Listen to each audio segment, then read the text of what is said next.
الله أكبر الله أكبر الله أكبر الله أكبر أشهد أن لا إله إلا الله أشهد أن لا إله إلا الله أشهد أن محمدا رسول الله أشهد أن محمدا رسول الله حي على الصلاة حي على الصلاة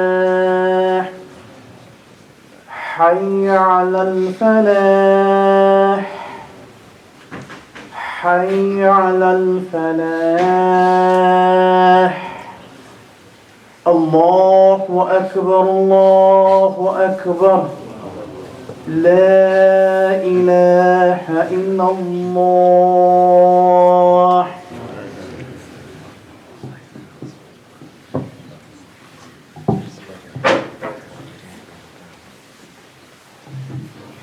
And alhamdulillah نحمده ونستعينه ونستغفره ونعوذ بالله من شرور أنفسنا ومن سيئات أعمالنا من يهده الله فلا مضل له ومن يضلل فلا هادي له وأشهد أن لا إله إلا الله وحده لا شريك له وأشهد أن محمدا عبده ورسوله أما بعد فإن خير الكلام كلام الله وخير الهدى هدى رسول الله صلى الله عليه وسلم وشر الأمور محدثاتها وكل محدثة بدعة وكل بدعة ضلالة وكل ضلالة في النار.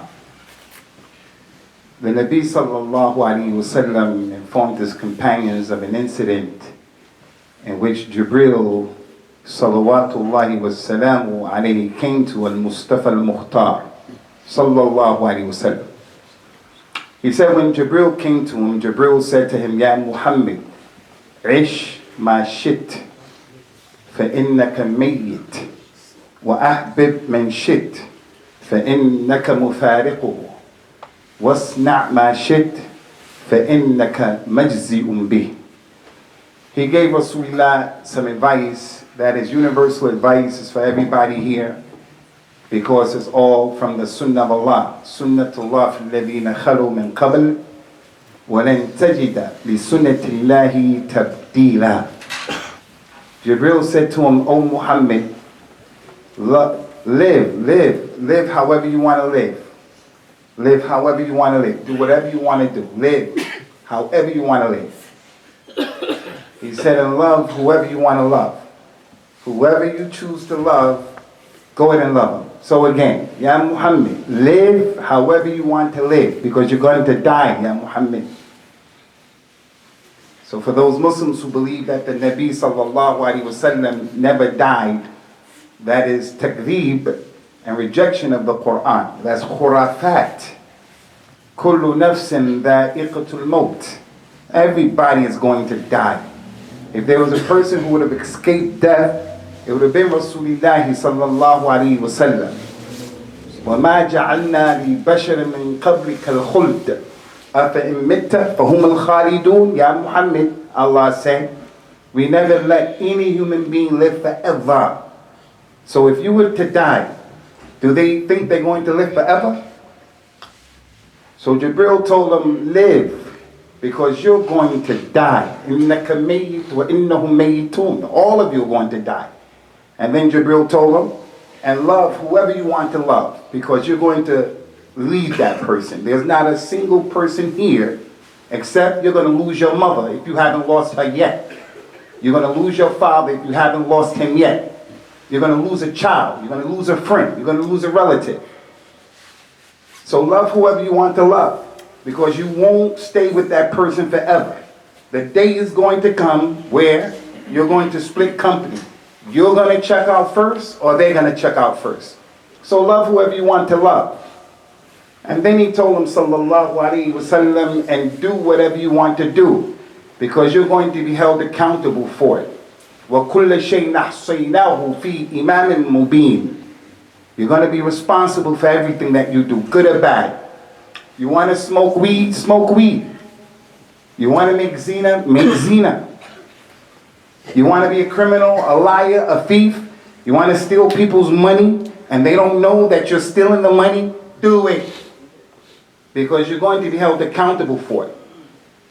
That hadith is the basis of what I want to share with you here today, because my time has come to leave the people here in this masjid and the people in this country. Allahu A'lam.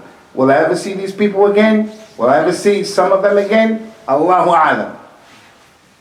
But based on that, I want to share something with you, an incident, a personal incident. But I'm not sharing this because I want your focus on me. There is an ibr and a dars from this situation. And I think many of you will be able to relate to what I have to say. From the wasa'il al-ta'limiyya of the Quran and the Sunnah is that the Quran tells us stories. Stories is one of the best ways to educate people. Real stories, like the story of Yusuf, salawatullahi wa salamuhu alayhi. Our religion is not a bunch of ahkam. Do this, don't do that. That's part of the religion. But also from the religion is teaching people by way of giving stories so that they can learn. Not the story that you tell a baby at night. Not the stories of the kuffar, of khurafat. Not those kind of stories. Real stories with no kadhib in it. Real stories that have benefit in it.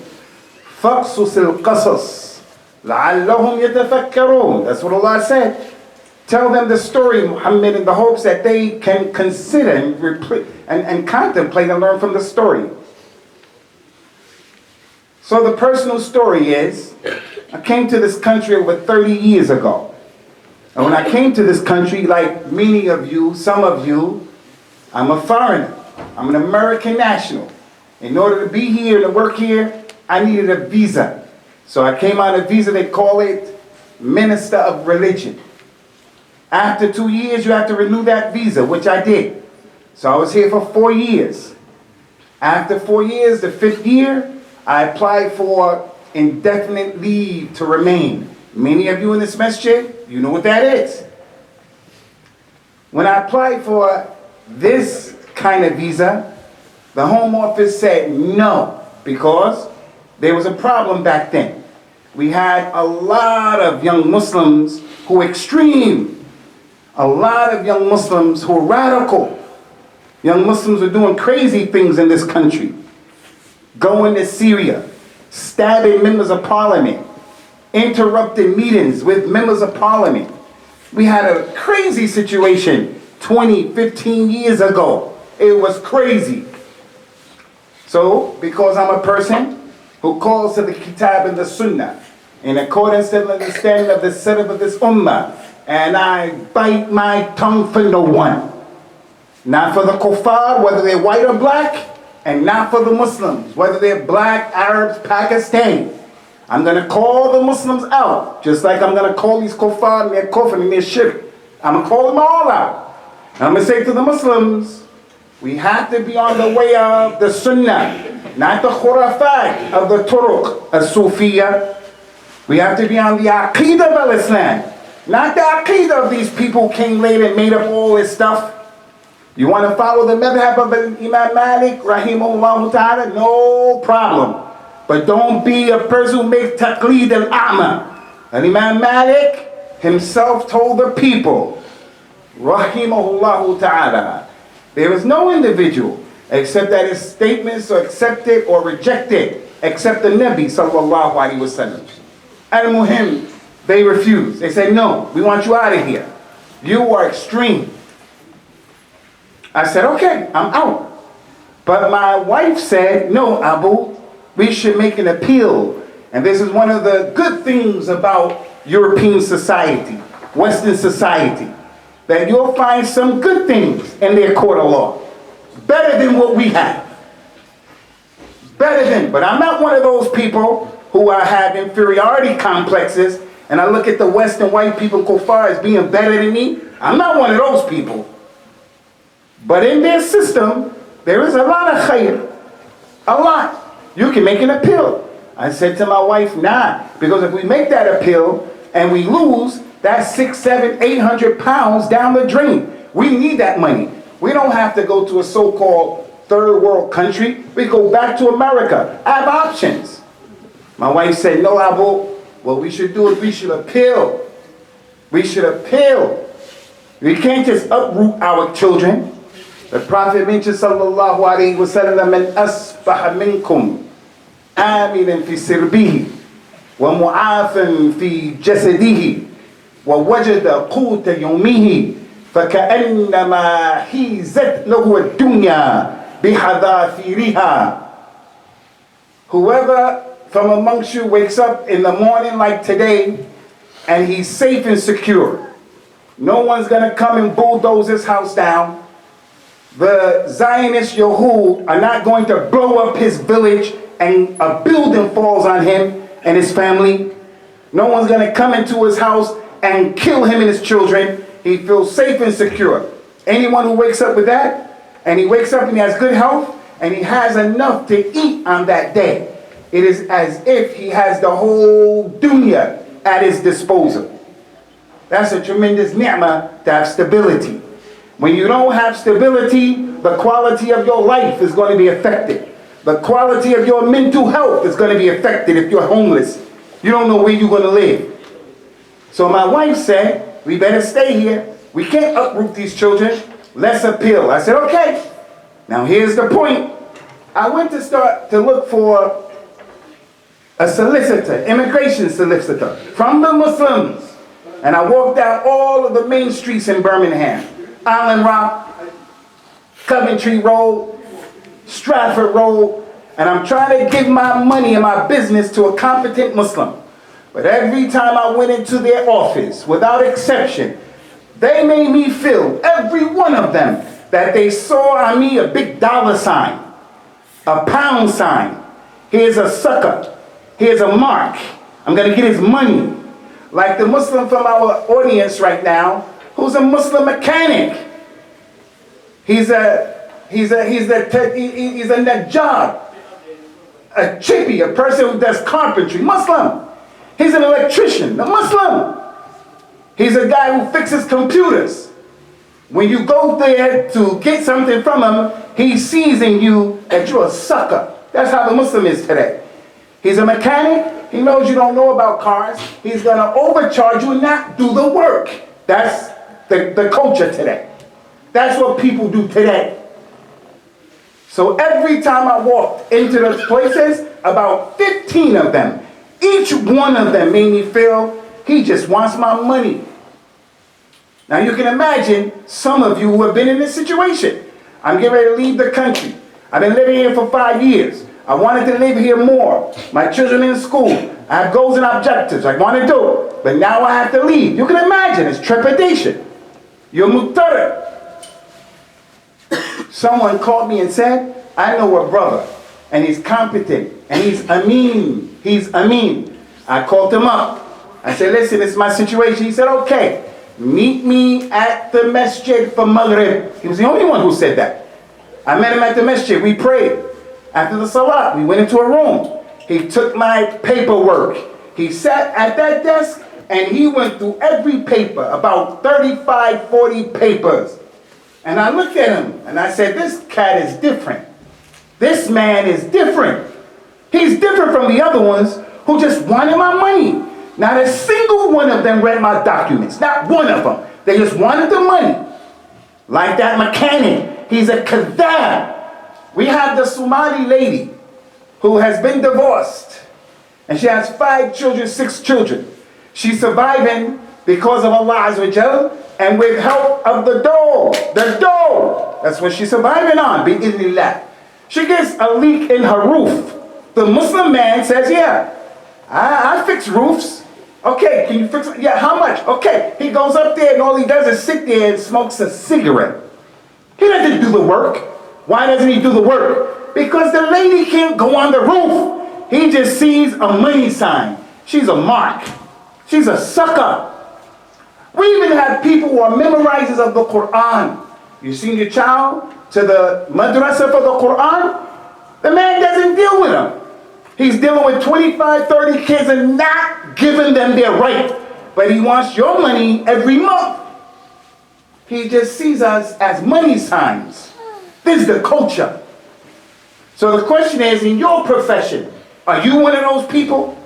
Are you one of those people who just take advantage of the people? You don't do your job that you're being paid for? That solicitor looked at all those papers, and then he looked at me and he said, you got them. You can win on this point, and that point. I said, how much is it going to cost, to go to war with you? You know what he said? He said, don't worry about that right now. Wallahi, he said, don't worry about that right now. We went to court. On the day of the court, there was a Jewish judge. I said to the man, the Muslim lawyer, she's a Yehudi, a Jew. Is that a bad sign? Aren't the Jews against us? Am I not in trouble? He said, no, don't worry about that. She's really professional and she's fair and she's just. When she asks you a question, don't waffle. Just get to the point. She's a stickler for getting to the point. Listen, the Home Office, they wanted me out of here. So what did they do? They had the prosecutor who was prosecuting my case, a senior, seasoned prosecutor from the Home Office. Not some second, third tier person, the best of them in terms of her expertise, in terms of her experience. Before we started the process, that lady took a bundle of papers and gave it to the judge. Some stuff she took off of the internet, where some people were saying I'm extreme. There was a program that was put on in this country years ago. Go back and check it out. It's called Undercover Mosque, where they took my words out of context. I don't apologize for any of what I said. They took all my words out of context. West Midlands police got involved and they brought Channel 4 up on charges for compromising community cohesion. You took that man's words out of context.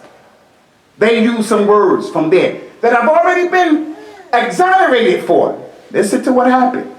The Jewish judge took those papers and said to that lady, how dare you come into my court and present something that should have been presented before? How dare you disrespect this court like that? Took those papers and threw them. And then said to me, excuse me, I'm sorry, Mr. At-Tahabi. She pronounced my name the wrong way. I said, I'm not a Dahabi. I'm not a Tahabi. I'm a Dahabi. Abu Sama Dahabi. My name is Muhammad, not Mo. My name is Abdul Latif, not Larry.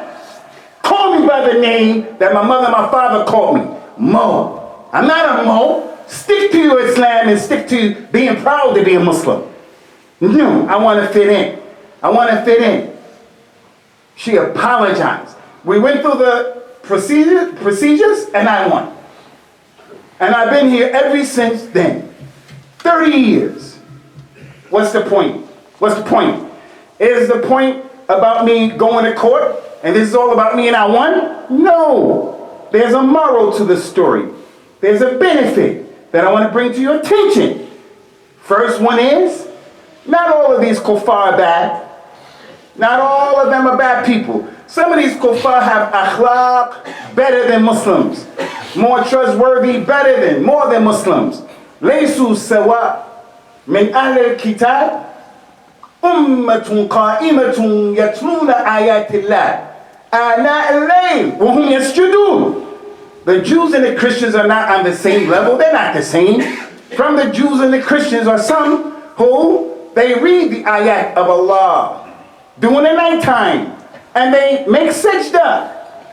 Some of the companions who were Jews and Christians, some Jews and Christians who are right now saying to the Zionists of Palestine, what you're doing is not right.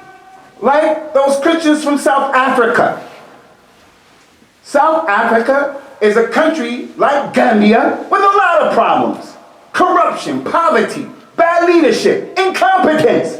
But they stood up to the world and said, hey, this is not right. That is a form of leadership in Islam.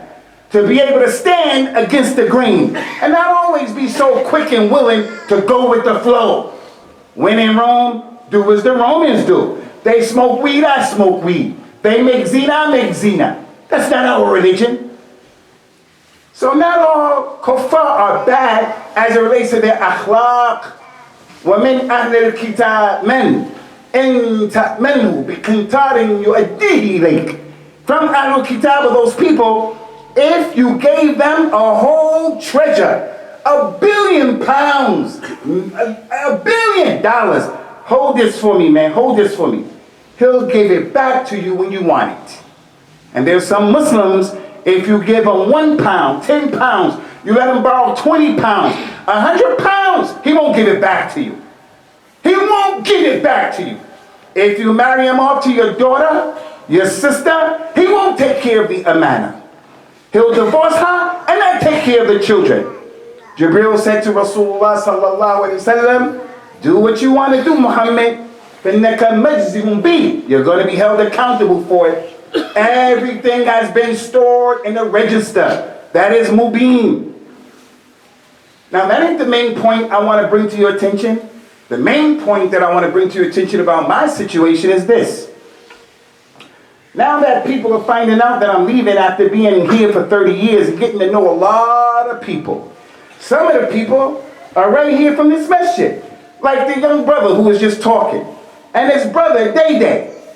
These young brothers, when I was here a long time ago, they started listening to me and they started learning about the Sunnah. People come up to me in these days and they say, Sheikh, I want to thank you. I heard a lecture of yours that encouraged me by Allah's permission to pray. Another one would say, I want to thank you. You gave me a recommendation to Tazkiyah in order to go study, and I studied and got my degree. I want to thank you. My wife and I were on the verge of getting a divorce, and then we came to you, and we were together. Now we have 4 kids. And I have to tell you, from the bab of وَأَمَّا بِنِعْمَةِ رَبِّكَ فَحَدِّثْ. When I hear those things, they cause my heart to have sakina. Because in this dunya, we have peaks and valleys, ups and downs. We have good times and bad times. وَتِلْكَ الْأَيَامُ نُدَاوِلُهَا بَيْنَ النَّاسِ.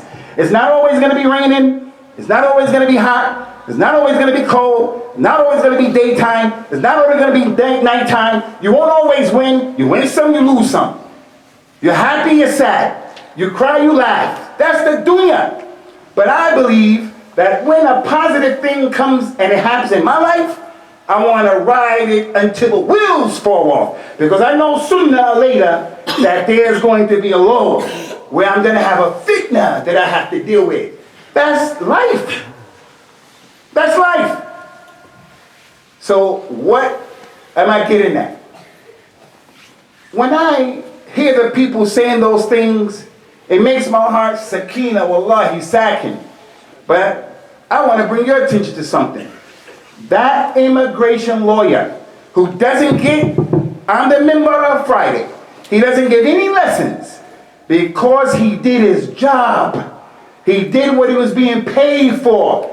His assistance helped me to stay here.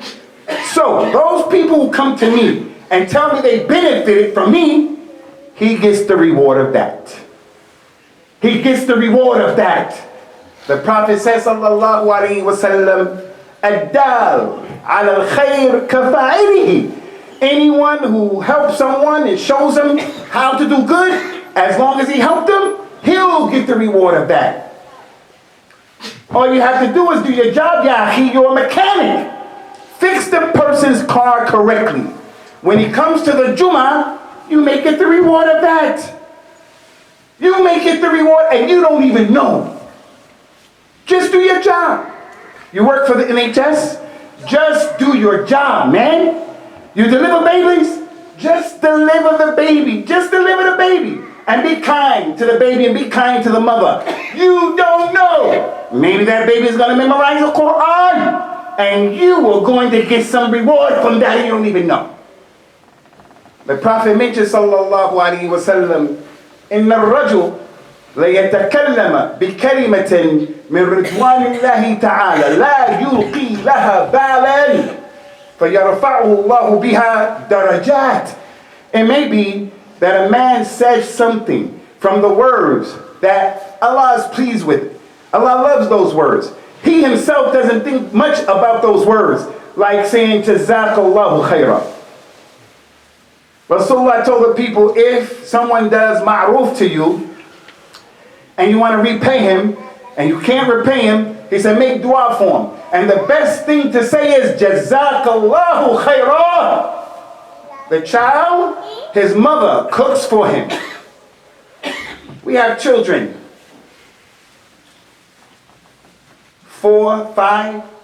The mother, the wife, irons their clothes, washes their clothes, cooks for them, sets the table, cleans the dishes, and the child just gets up from the table and goes to play and doesn't even say, Jazakillahu khairan ma. Thank you, Ummi. Thank you, Dad. Can't even say that, these kids. They can't even say that. Thank you. So a man, he may say a word that he didn't consider that word. But the weight of it with Allah is Allah will cause that man darajat. A man will be put into Jannah.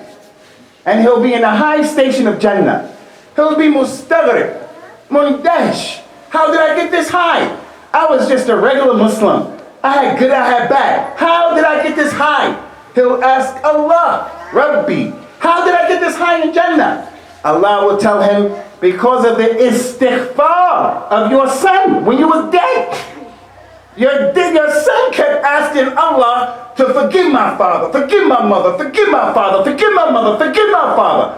But the mother and the father are dead and the child doesn't even remember. All he wants is the inheritance. He doesn't take care of the reputation of the father. He doesn't take care of what the father was upon. He doesn't take care of the father's daughters, sons. As it relates to this issue, the solicitor.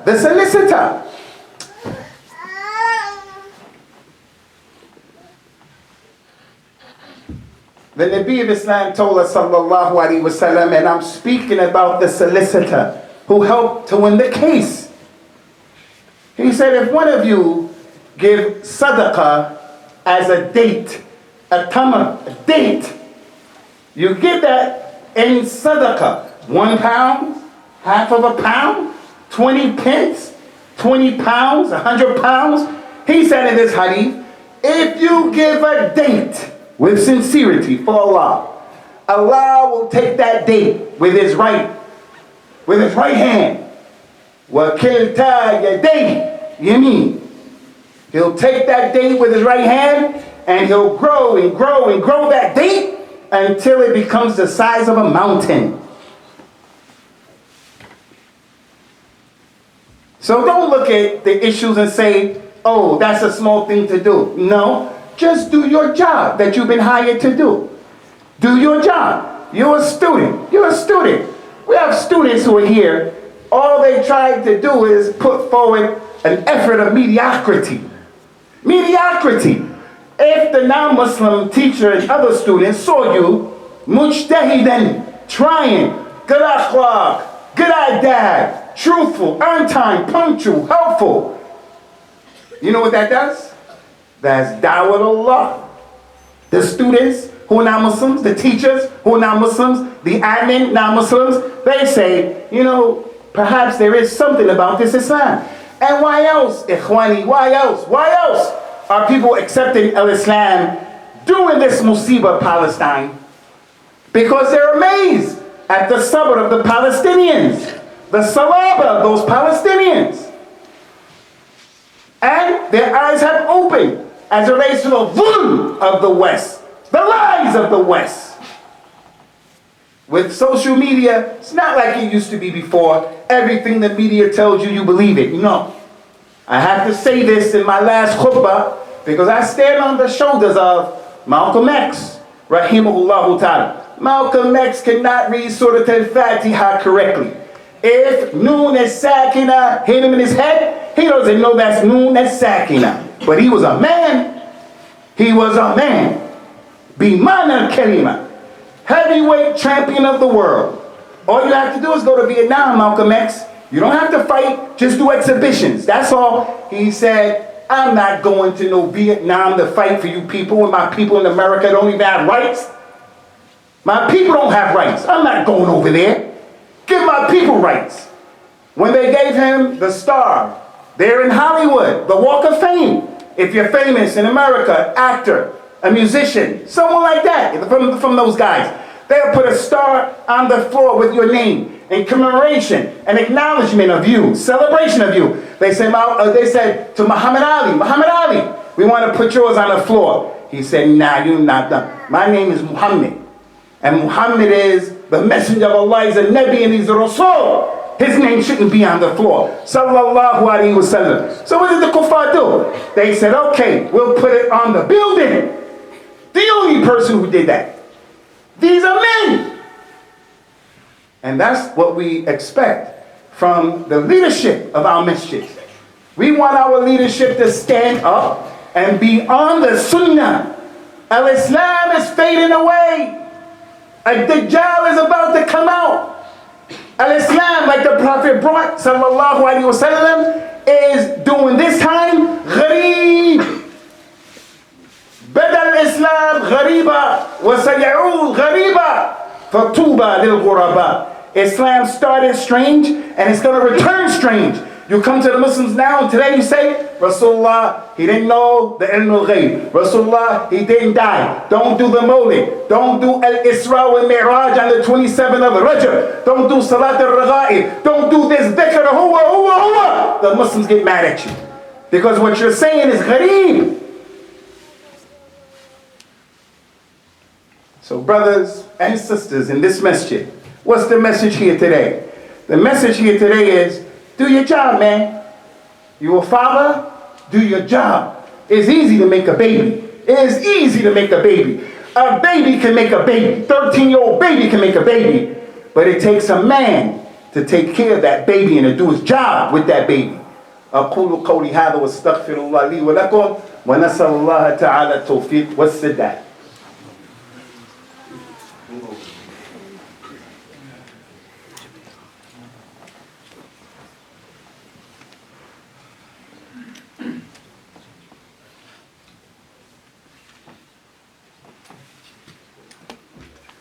الحمد لله حمدا كثيرا وطيبا مباركا فيه وصلوات الله وسلامه على نبينا الأمين وعلى آله وأصحابه أجمعين أما بعد.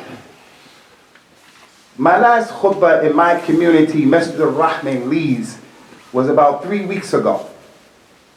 And I wasn't going to do any more khutbahs. And then the brothers of Green Lane asked me, do a khutbah. I said, okay. Because I've been there for 18 years. And then the brother reached out to me, Musa, and said, are you free this week? Want to do the khutbah with us? I really didn't want to. But then I said, it would only make sense for me to do a khutbah here. Why?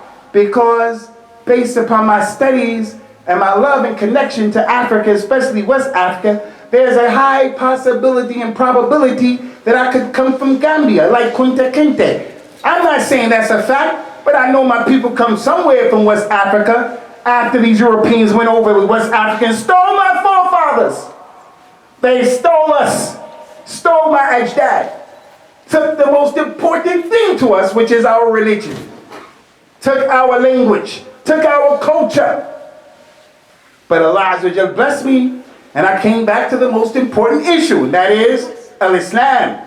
Whether I'm from Senegal, Gambia, I don't care. Liberia, I don't care. Nigeria, I don't care. The important thing is, I'm a Muslim now.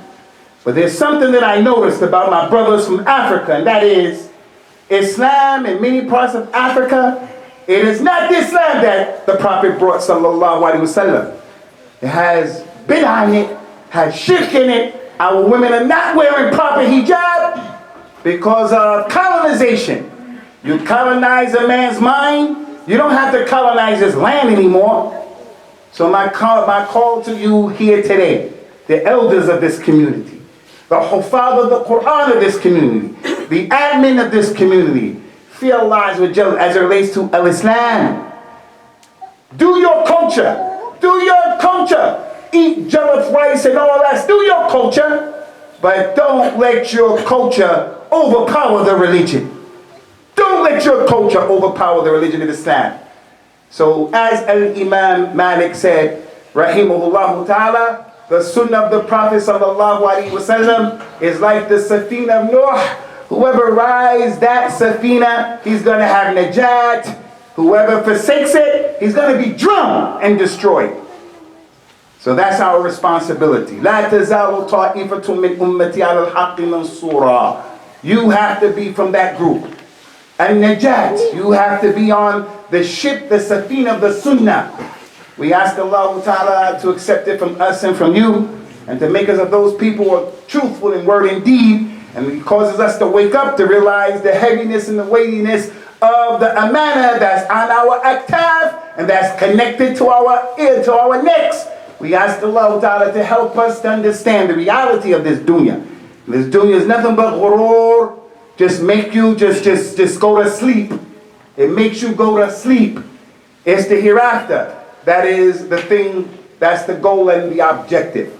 Aqim as-salat, yarhamakumullah.